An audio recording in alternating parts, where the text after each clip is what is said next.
Ryan! Hindi ko na malaya na nakaupo na pala ako sa sahig at yakap-yakap ang sarili habang sumisinghap. Anong problema? Tumingin ako kay Gabriela. Kitang-kita ko na nababahala siya para sa akin. Gabriel, natatakot ako. Hindi ko na kayang itago. I was trying my best to be brave pero ngayong naiisip ko na kung hindi agad ako protektahan ni Marvin kanina, maaaring may masamang nangyari sa baby ko. Baka maulit ang ganito. At ang baby. Hindi ko magawang matapos ang sinasabi ko dahil sa pag-iyak ko. Nilalamon na nito ang mga salita na gusto kong sabihin. Hindi ko hahayaan na may mangyaring masama sa'yo. Sa inyo na baby. Niyakap ako ni Gabriel. Shh.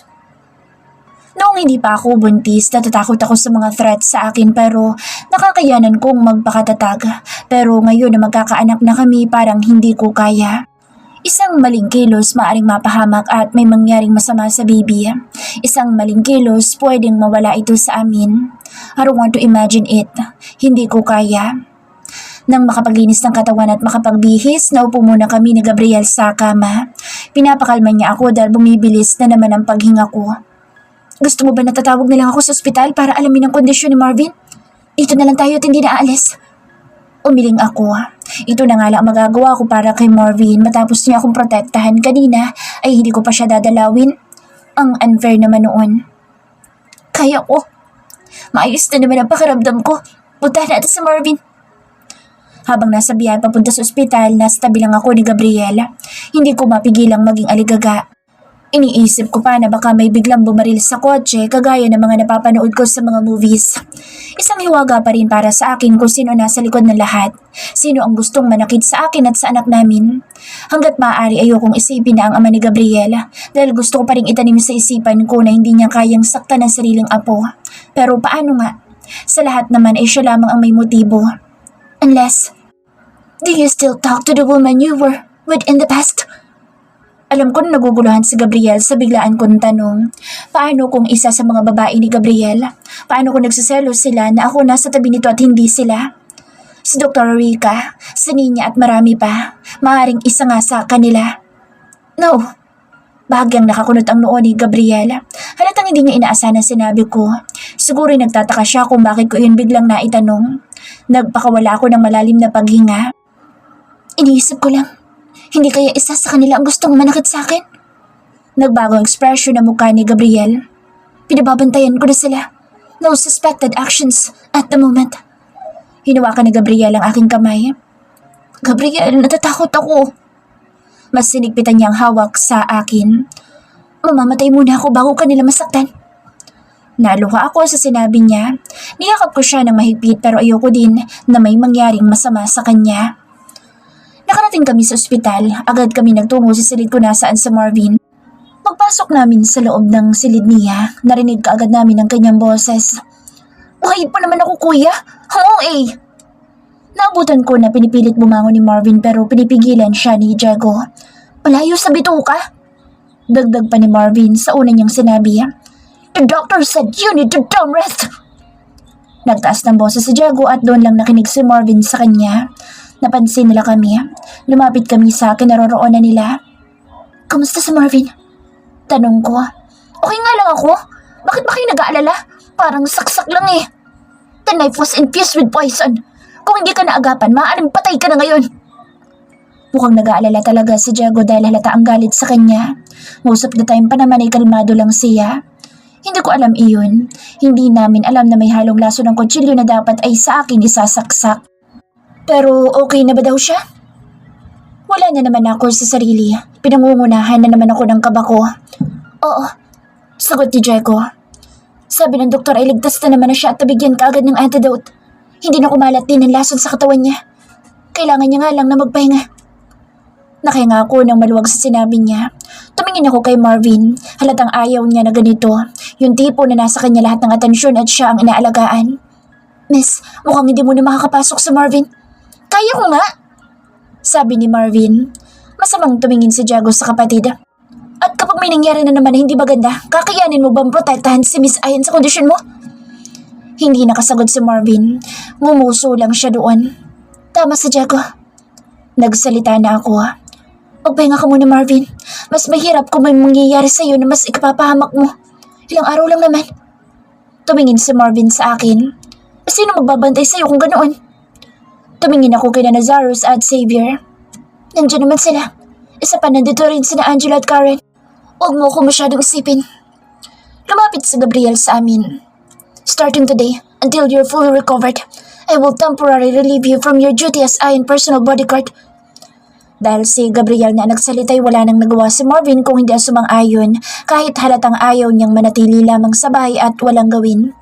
Baka next week nang makabalik si Marvin sa pagiging bodyguard ko. Noong Monday, sumama si Diego sa akin sa school. For formality purposes, sinabi niya sa school ang lagay ni Marvin kung bakit ito hindi makakapasok. Thursday na ngayon, so far wala namang nangyayari ulit. Ganoon pa man, hindi ko na ata may iwawala sa akin ang pagiging alerto. Kahapon sinundo ako ni Gabriel dahil maaga siyang natapos sa trabaho pero ngayon ata ay busy siya sa meeting. Miss, pagtawag sa akin ni na Angelo. Katatapos ko lamang mag-lunch at pabalik na sana ng classroom nang tawagin nila ako. Unlike Marvin, hindi ko sila laging kasama dahil hindi naman sila enrolled dito sa school. Nakabantay lang sila sa malayo kasama sina Nazarus at Xavier. Bakit? Minsan ina-approach nila ako kapag kailangan talaga. Kagaya na lang ngayon, mukhang may sasabihin sila sa akin. Pinapasabi po ni Nazarus at Xavier na kailangan nilang umalis sandali. May kailangan lang daw silang asikasuhin. Pabalik din daw po sila mamaya bago matapos ang klase ninyo. Tumango ako sa sinabi ni Karen kahit medyo kinakabahan. Sige, mamaya po naman natapos ng klase ko. Kayo ba'y mananatili dito? Tumango si Angelo. Opo miss, di naman po kami aalis at babantayin pa rin kayo. Kahit papaano ay nakahinga ako ng maluwag dahil sa sinabi niya. Pumasok na ako sa sumunod na klase. Iniisip ko na sana ay ngayon mag-overtime ang mga professor para kapag nag-uwian ay naririgyan na sina Nazarus. Nakatanggap din ako ng text mula kay Gabriel kanina. Nazarus and Xavier are currently processing something for the LAPD. Mamaya pa sila makakabalik. If by the time your classes are finished and they're not still in your school, text me. I will fetch you. Dahil din sa text ni Gabriel, nakahinga ako ng maluwag. Alam niya na nag-aalala ko na baka may mangyari na naman lalo na at wala si Marvin sa tabi ko. Ngayon ko napagtanto ang importansya ng bodyguard ko. Dati ay parang tinatanong ko pa kung bakit kailangan ito. Ganoong wala namang magtatangka sa buhay na isang kagaya ko. Ngayon ay iba na ang perception ko. Kaya lamang tila hindi naaayon sa akin ang tadhana. Wala kaming klase sa last period dahil nakalib daw ang professor namin kaya maaga ang magiging uwian namin. Wala pa sina Nazarus at Xavier. Baka may ginagawa pa sila.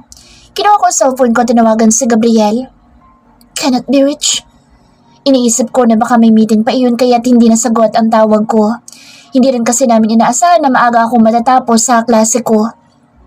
Kung gusto niyo po, ay kukunin na namin ang kotse at ihatid na kayo sa bahay. Mukhang busy pa po si na Sir Gabriel. Pumayag ako sa sinabi ni Angelo. Siyang umalis para kunin ang kotse sa parking lot at naiwan si Karen sa tabi ko. Hindi ako mapakali habang naghihintay ng sasakyan. Hanggat hindi ako nakakarating sa bahay, pakiramdam ko ay hindi ako ligtas. Iilan na lang ang estudyante. Ang iba ay nakauwi na at ang iba naman ay may klase pa kaya tahimik sa kinaroroonan ko. Miss, iuwi na po namin kayo ng maayos. Hindi na natapos ni Karen ang kanyang sasabihin nang may humampas sa may ulo niya. Umagsak si Karen sa sahig. Natigilan ako at gulat na gulat sa nangyari. Tinangka akong tumakbo lalo na nang may mapansin na lalaki sa likod ni Karen. Mabilis niya akong hinawakan. Nagsisigaw ako pero mukhang walang nakakarinig sa akin. Pakawalan mo ako! Hinila niya ako papunta sa isang kotse na hindi man lang nakapark ng maayos.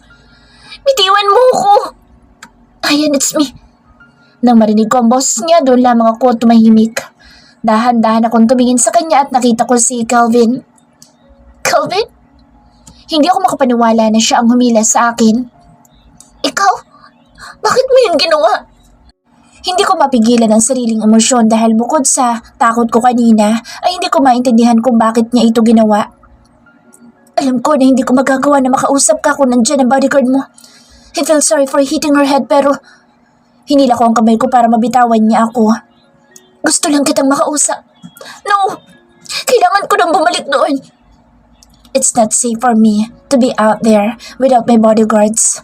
Paano kung biglang umatake ang mga gustong manakit sa akin? Kumunot ang noo ni Calvin. Gusto lang kitang kausapin. Masama na ba? Muli kong pinutol ang sinasabi niya. Hindi mo ako naintindihan. Next time na tayo mag-usap, Calvin. Aalis na sana ako roon nang hawakan ulit ako ni Calvin. Nagpumiglas ako habang pinipilit ko na makawala kay Calvin nang may narinig ako. Isang tunog na alam kong pamilyar sa akin. Nastatwa kagad ako. Alam mo yung pakiramdam na kapag nakita mo o narinig mo yung isa sa pinakakinatatakutan mo, ay para bang mababato ka na lang sa kinatatayuan mo kahit gusto mong tumakbo at magtago? Ganoon ako ngayon. What I heard was gunshot, and I know the next one is for me. Nang marinig ko ang putok ng baril para ako nag-shutdown, napatakip ako sa akin tenga. Ayaw nang marinig iyon. Nagsimula na rin ako magpanik at umiyak. Alam ko na dapat ay tumakbo ko papalayo at magtago sa lugar kung saan ay ligtas. Ayan! May humawak sa kamay ko. Alam ko na si Calvin iyon. Sa isipan ko, kilala ko na ang kaibigan ko ang humawak sa aking kamay pero dahil sa pagpapanik ay tila ba natakot lamang din ako. Ayan! Kailangan na natin umalis! Nakarinig ako ng sunod-sunod na putok ng barila. Mas malapit iyon sa akin kaya lalo ako natakot. Literal na nanginginig ng aking katawan at hindi na makagalaw. Halos kapusin na rin ako sa aking paghinga. Get your head off her! May narinig akong boses at mabilis akong tumingin sa kanya. Nakita ko si Gabriel. Hindi ako maaari magkamali. The familiarity of his scent and the warmth, the voice and the comforting presence, alam ko na siya iyon. Iniharang ni Gabriel ang kanyang katawan para protektahan ako and the next thing I knew, he pulled the gun from his waist and expertly pointed it on his target. One shot. Isang lalaki na hulog sa puno na kanyang pinagtataguan. Cover! Sumigaw si Gabriel bago humarap sa akin. Nakatulala pa rin ako at nanginginig ang katawan ngunit kahit papaano ay nagagawa ko na namang makahinga ng maayos. Lumapit si Angelo sa akin at protektahan ako. Get her to safety. I'll deal with the steppers. Hindi ko na nagawang makapagsalita dahil hinila na ako ni Angelo. Ayoko sanang iwanan si Gabriel doon dahil bukod sa nag-aalala ako, natatakot ako mapalayo sa kanya. Miss, kailangan ka na po namin ilayo dito.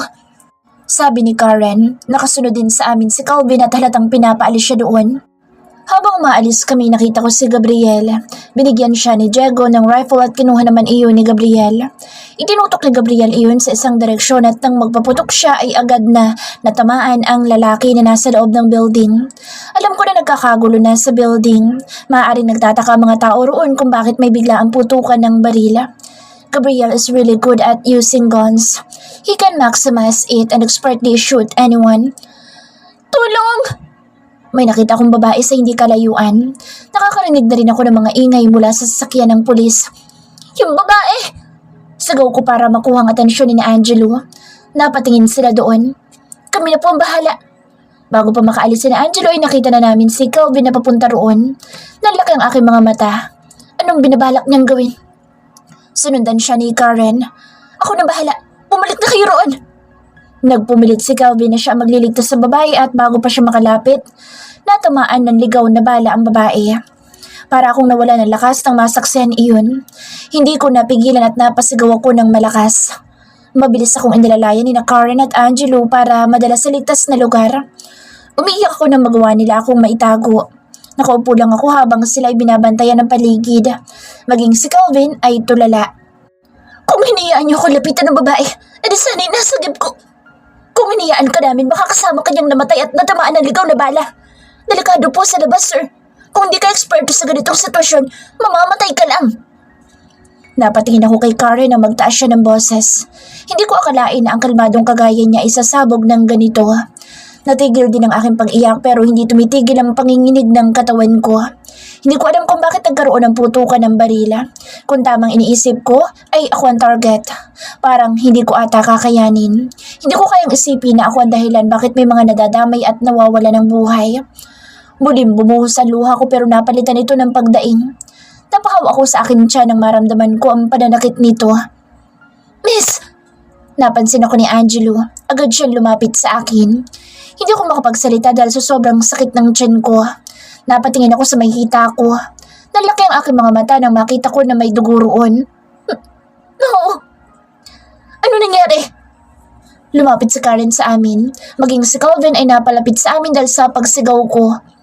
Natigilan silang dalawa nang makita ang kondisyon ko. Kailangan na nating dalhin si Miss sa ospital. Sigaw ni Angelo na makita niya rin ang dugo. Agad na may kinuhang radyo si Karen at may kinausap doon. Dinudugo si Miss! Kailangan namin makapunta ng ospital. Natataranta na rin maging si Karen. Nilapitan ako ni Calvin at inalalayan. We'll make way. Sabi ng radyo na sa tingin ko ay si Caleb. Halata pa ring magulo sa labas. Hindi ko na alam kung anong nangyayari. Binuhat ako ni Calvin at sinakaran ng nauna. Humugot na rin sila ng barila. Sinalubong kami ni Caleb nang umalis kami sa pinagtataguan at nakita nila na may dugo sa may hita ko. Move! Sila ang nag-guide sa amin para makarating kami sa may parking. Natawagan na namin sila, Xavier. Nasa parking na sila. They're waiting. Sa Gabriel! Hindi ko mapigilang hanapin si Gabriela. Panay ang pagdaing ko dahil sa tila paghilab ng tiyan ko. Miss, pasensya na po. Abala po si Sir Gabriel sa paghanap ng mga taong tumatarget sa iyo. Hindi pa namin siya nakakausap. Tumatarget sa akin? Doon lang nag-sink in sa akin na lahat. I am the reason behind this. Nakita namin ang kotse. Ipinasok ako sa loob at tumabi si Calvin sa akin. Si Gabriel! Kahit sinabi na nila na may ginagawa pa sa Gabriel, hinahanap ko pa rin. Sumilip si Caleb sa loob. Sasabihin po namin sa kanya kapag nakita na namin. Sa ngayon, priority namin na madala kayo sa ospital. Isinara na nila ang pinto at tumakbo na ang kotse papaalis doon. Ipinikit ko ang mga mata. Nag-aalala ako sa aking baby pero hindi ko rin mapigilan na mag-alala para kay Gabriel. Sana ay walang masamang mangyari sa kanya. Sana rin walang masamang mangyari sa baby. Gabriel's POV. Agad akong pumunta ng ospital matapos ang narinig kong balita sa mga tauhan ko. Kanina pa ako hindi mapakali at gustuhin ko mang iwanan ang posisyon ko. Alam ko na mas manganganib lamang ang buhay ni Ayan kung gagawin ko iyon. So, I stayed focused. Sa labas ng silid ni Ayan, agad ko nakita ang dalawang babaeng guard niya. Nakita ko rin na nakatayo roon ang lalaking hindi ko gustong makita. Nagdilim kaagad ang aking paningin nang makita ko si Calvin, ang kaibigan ni Ayan. Gustuhin ko mang pakasamahan siya na maayos alang-alang kay Ayan. Hindi ko nakokontrol ang selos na nararamdaman ko. Phew! Mabilis kong nilapitan si Calvin at tinawakan ang kwelyo niya.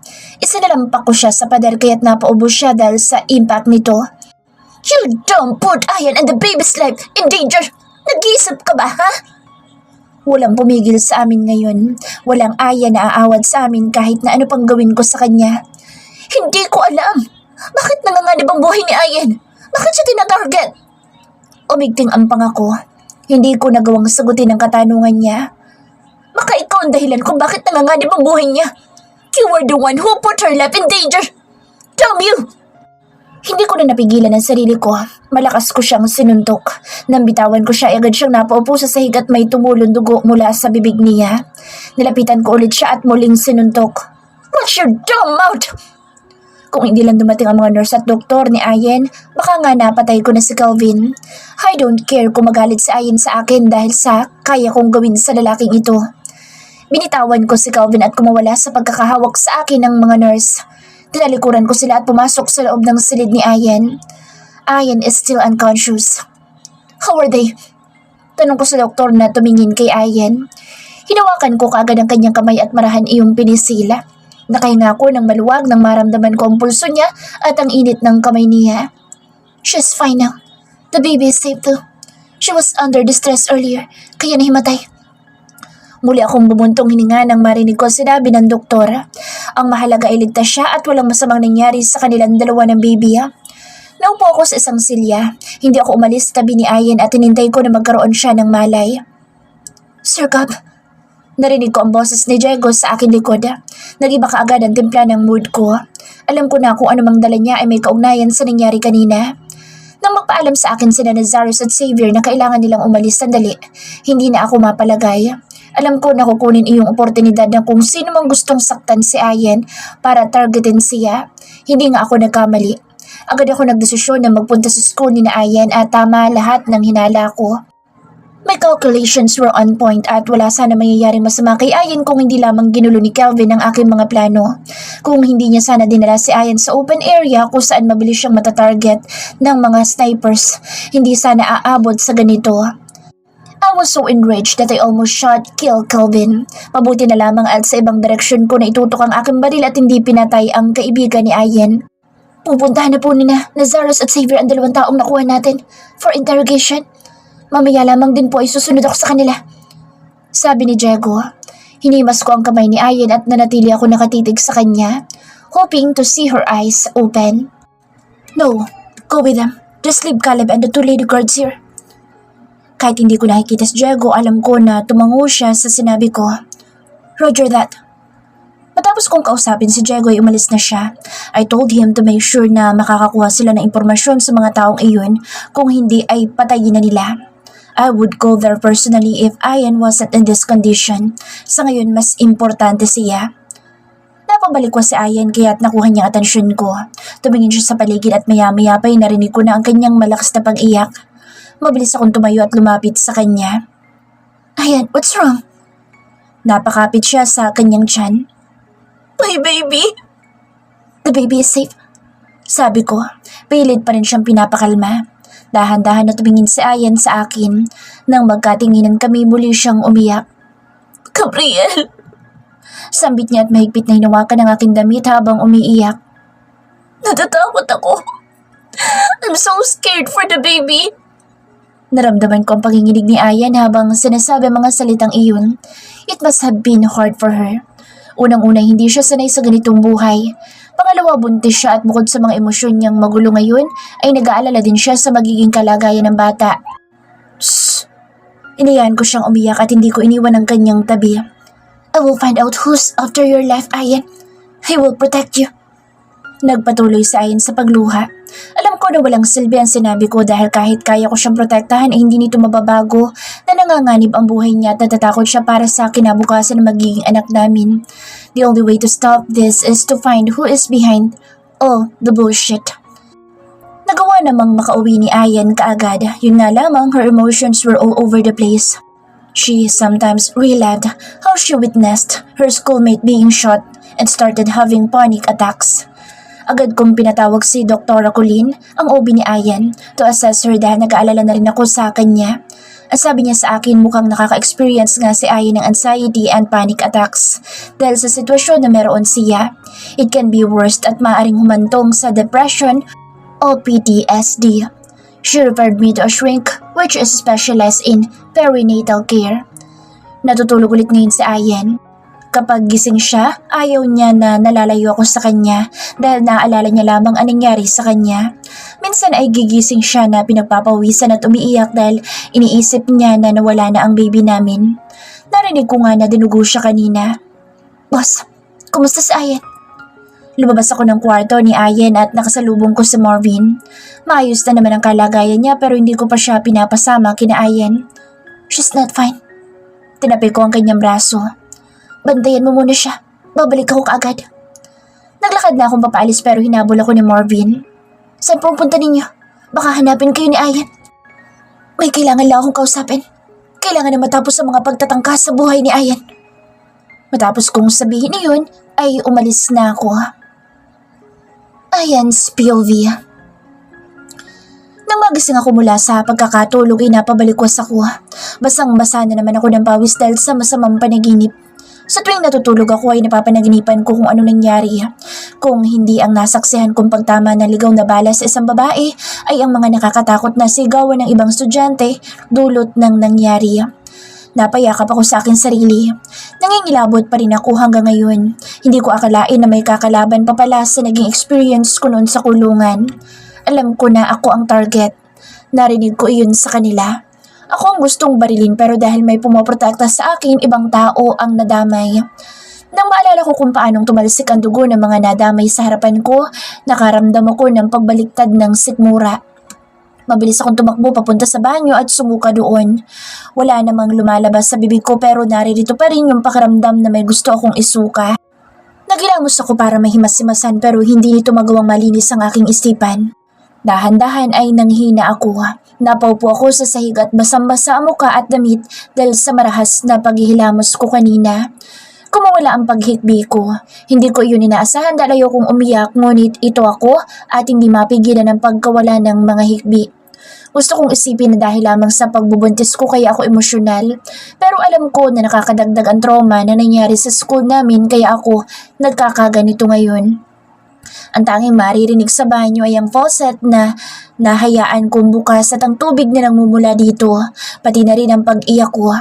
Akala ko rin mapapahamak ang baby ko nang makakita ako ng dugo kanina sa hita ko. Akala ko mawawala na ang baby ko sa akin, sa amin. Sobra-sobra ang nararamdaman kong kaba. I am not safe here anymore. Ikinalma ko ang aking sarili at nang kahit papaano yung naging maayos na ang pakiramdam ay binala kong tumayo nang marinig ko ang boses ni Gabriela. Ayan? Where are you? Mabilis akong humawak sa sink at muling nagilamos. Ayokong makita niya na namumugto ang aking mga mata dahil sa pag-iyak. Ayokong makita na nag-aalala siya sa akin. Pero I'm scared. Not just for me, but for the baby. Bumukas ang pinto ng banyo. Napatingin ako sa pumasok at nagkasalubong kami ng tingin ni Gabriel. Basang-basa pa rin ako at mas naramdaman ko ang lamig nang makita ko siya. Nagsalubong ang kilay niya. What happened to you? Kumuha siya ng tuwalya at lumapit sa akin. Ipinulupot niya sa akin ang tuwalya at inalalayan ako. I had a nightmare, sabi ko habang naglalakad papalabas ng banyo. Iniwanan ako sandali ni Gabriel at kumuha ng malinis na damit sa loob ng closet. Nanatili lamang akong nakatayo roon at hawak ang tuwalya. Pakiramdam ko'y babagsak ako kung aalis ako roon. Nakarinig ako ng ingay. Agad ako napatalon at ang unang pumasok sa isipan ko ay putok ng baril. Hey! Nagulat ako na magsalita sa Gabriel. Tumingin ako sa kanya. Alerto. Ikinabigla din ni Gabriel ang naging reaksyon ko. Humugot ako ng malalim na paghinga at ikinalma ang sarili. Masyado akong nagiging aligaga. Masyado akong nagiging magugulatin at natatakot. Pakiramdam ko kahit nasa loob ako ng bahay, maaari na lang akong mabaril. Ayan. Matigas na pagtawag ni Gabriel sa aking pangalan. Are you okay? Gusto ko ulit umiyak pero pinigilan ko ang sarili. Naigpit kong hinawakan ng tuwalya na nasa may balikat ko. Suminghap ako. Okay lang. Alam ko na alam ni Gabriel na may mali sa akin pero siguro ay ayaw niya rin ako ma-stress kung pipilitin niya akong tanungin. Nagpalit ako ng damit at muling humiga sa kama. Napansin ko na umalis si Gabriel kaya tinawag ko siya. Aalis ka? Tanong ko. Tumigil si Gabriel sa paglalakad at muling tumingin sa akin. I will just take a shower. I'll be with you after a while. Hindi na ako nagsalita at pinanood na lamang si Gabriel na pumasok sa loob ng banyo. Wala ako sa sariling bumangon at sumunod kay Gabriel papunta ng bathroom. It wasn't locked, kaya nakapasok ako. Naabutan ko si Gabriel na naguhubad ng kanyang damit. Napatingin siya sa akin at ikiniling ang kanyang ulo nang mapansin ako. Nagtataka siguro siya sa dahilan kung bakit ako naririto. Napapatitig naman ako sa kanyang katawan. Natigilan ako roon at pinagmasdan nito ng mabuti. Dahan-dahan kong nakita ang sarili na lumalapit sa kanya. What are you doing? Hinapos ko ang katawan niya at hindi nga ako nagkamali. There's blood. Mahina ngunit alam kong maririnig niya ang aking boses nang sabihin ko iyon. Nagtaas ako ng tingin kay Gabriel. Nanatiling blanco ang ekspresyon ng mukha niya. Hinawakan niya ang kamay ko at inalayo iyon sa katawan niya. Anong nangyari? Alam ko na hindi iyon dugo ni Gabriel dahil wala naman siyang sugat. Kung hindi sa kanya, kanino ito? Gabriel! Ganoon man, hindi ko maiwasan ang kabahan at mag-alala kung ano-anong ideya ang pumasok sa isipan ko. That's not my blood, baby. Umiwas siya ng tingin. And I know something isn't right. Kung hindi sa'yo, kanino? Umigting ang panga niya. Halatang ayaw niyang sagutin. Gabriel! Ayoko mag-overthink. Ayoko nang madagdagan pang iniisip ko. Sobrang sensitibo ko sa mga impormasyon ngayong buntis ako. Gusto kong iwasang mag-isip ng mga kung ano-anong bagay. From the people who tried to harm you. Ang hirap lumagok. Para akong may nalalasahang mapait sa tuwing lumulunok ako. Bumigat ang aking paghinga. Pinatay mo sila? Natatakot ako sa maaari kong marinig mula sa kanya pero gusto kong malaman kung anong ginawa niya. Not yet. Sabi niya, I still need information from them. Hindi pa sila nagsasalita kaya bubuhayin ko pa sila hanggang sa kusa na silang subukong mabuhay. Bumagsak sa gilid ko ang aking kamay. Tila nanghihina. Takot. Yan ang aking nararamdaman habang nakatingin sa kanya. Matapos kong malaman ang ginawa niya. Para akong nakatingin sa isang taong hindi ko kilala. Why would you do that, Gabriel? Can we just put them in jail? Hinawakan niya ang braso ko. Mahigpit iyon at kita ko ang galit sa mga mata niya. But his anger wasn't directed at me. No, putting them in jail won't be enough, Ayat. I want to protect you and the baby, so I need to know who was behind this misery. And if I need to dirty my hands just to do that, I'm not going to hesitate. Papatay ako para sa'yo at para sa anak natin.